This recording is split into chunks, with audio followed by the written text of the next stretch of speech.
এই সরকারের কাছে প্রত্যাশার জায়গা থেকে বারবার দাবি করে আসছি, হাসিনার বিচার যত দ্রুত হবে তত আওয়ামী লীগ নিষিদ্ধ হবে।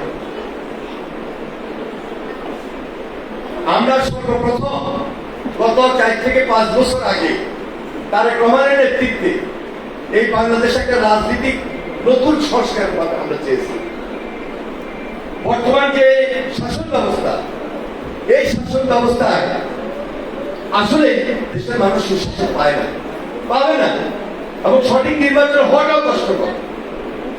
যার জন্য আমরা আন্দোলন করেছি, সংগ্রাম করেছি, একদম আন্দোলন করেছি সর্বশেষ। কিন্তু এখন পর্যন্ত যারা বলার চেষ্টা করেন, আমি তাদেরকে শুধু একটু বলবো, বিএনপি বিচারও চেয়েছে, বিএনপি সর্বপ্রথম সংস্কারও চেয়েছে, এবং বিএনপি সেই দেশে একটা গণতন্ত্রের দিককে শক্তিশালী করার মধ্য দিয়ে জনগণের নির্বাচিত সরকার চেয়েছে। আমরা লড়াই করেছি, সংগ্রাম করেছি। আমরা এককভাবে ক্ষমতা আসার জন্য লড়াই সংগ্রাম করিনি, দেশের জন্য লড়াই করেছি, দেশের জন্য সংগ্রাম করেছি। এবং আমরা বারবার বলেছি, আমাদের যে 31 দফা আছে, সে 31 দফার মধ্যে আমরা বলেছি, আমরা ফ্যাসিবাদ বিরোধী আন্দোলনে যারা একসঙ্গে ছিলাম, সবাই মিলে আমরা জাতীয় ঐক্যমত্যের সরকার গঠন করি। যদি আমাদের মধ্যে কথার কোন ব্যত্যয় ঘটে,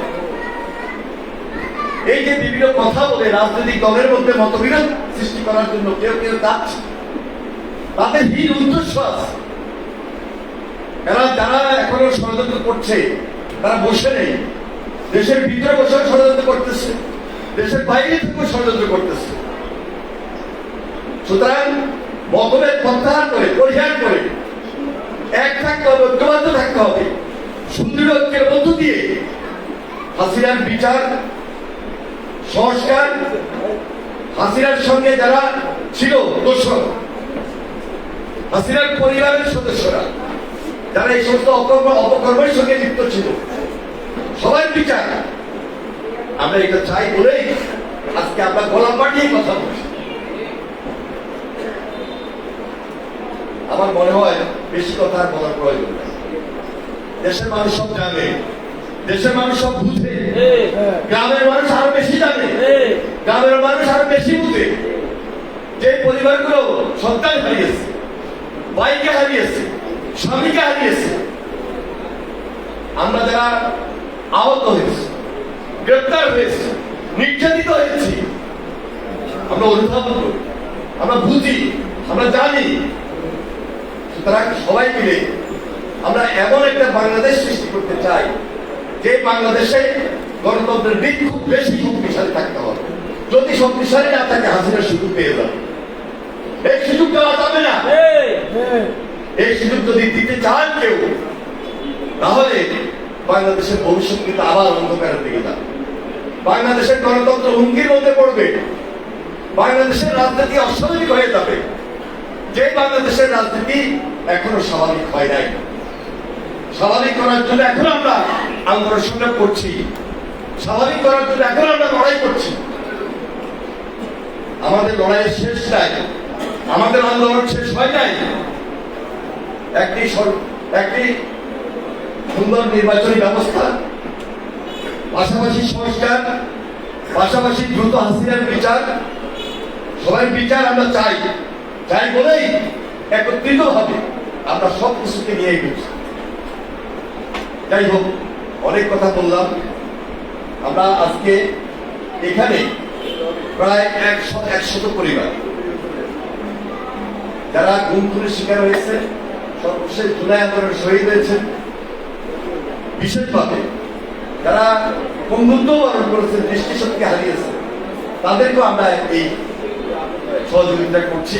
এটা সম্পূর্ণরূপে আমাদের ভারপ্রাপ্ত চেয়ারম্যান তারেক রহমানের আন্তরিকতা এবং তার নির্দেশনা এবং তার সহযোগিতা। আজকে যারা উপস্থিত হয়েছেন, আমরা ঈদ উপলক্ষে এটা খুব সামান্য, কিন্তু যদি বিশ্লেষণ করি তাহলে কিন্তু ব্যাপক। সব পরিবারকে আমরা সম্মান দিয়েছি, সব পরিবারকে আমরা সম্মান দিয়ে ধরে রাখতে চাই, এবং ভবিষ্যতে যেন সম্মানটা অব্যাহত রাখতে পারি, এটা হলো আমাদের টার্গেট, আমার লক্ষ্য। কোনোভাবে আপনারা নিজেদেরকে অসাধ্য মনে করবেন না। হয়তো আমরা বেঁচে আছি বা আপনার পরিবারের সদস্যরা বেঁচে আছে, কিন্তু আপনার সন্তানটা নাই, আপনার স্বামী নাই, আপনার ভাই নাই। এই জন্য বলছি, এখন অসাধ্য মনে করার কোনো সুযোগ নেই।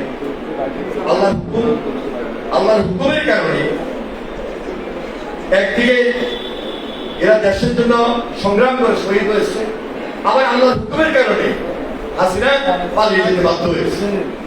আমরা 5 তারিখের আগে 2 তারিখ, 1 তারিখ, 3 তারিখ, 4 তারিখও তো কেউ মনে করতে পারি নাই আসলে হাসিনা এইভাবে পালিয়ে যাবে। আমাদের আন্দোলন ছিল, আমাদের আন্দোলন শুধু জুলাইয়ের আন্দোলন ছিল না। 15 বছর অনেকগুলো জুলাই ছিল, 15 বছর অনেকগুলো আগস্ট ছিল, 15-16 বছর সর্বশেষ জুলাই আন্দোলন। সুতরাং আমরা সব এক, সব অভিন্ন। এখানে পাঠক ধরার কোন সুযোগ কেউ নেবেন না। 15 বছরে যারা শহীদ হয়েছে, 15 বছরে যারা গুম করা হয়েছে, 15 বছরে যারা গুম হওয়ার পর অনেকে বন্ধুত্ব বরণ করেছে, দৃষ্টিশক্তি হারিয়েছে। জুলাই আন্দোলনে অনেকে শহীদ হয়েছে। সবাই দেশের জন্য লড়েছে, দেশের জন্য সংগ্রাম করেছে। আলাদাভাবে আমরা দেখি না, আমরা বিএনপি দেখবই না আলাদাভাবে। এই জন্য জনগণের সরকার প্রতিষ্ঠিত হওয়ার পর এই সরকারের প্রত্যাশার জায়গা থেকে আমরা বলছি এই সরকারের কাছে, বাকিটা আমরা দায়িত্ব নিই। এটা তারেক রহমান দায়িত্ব নেবেন, সবসময় বলছি, এখনো বলছি, তারেক রহমান দায়িত্ব নেবেন।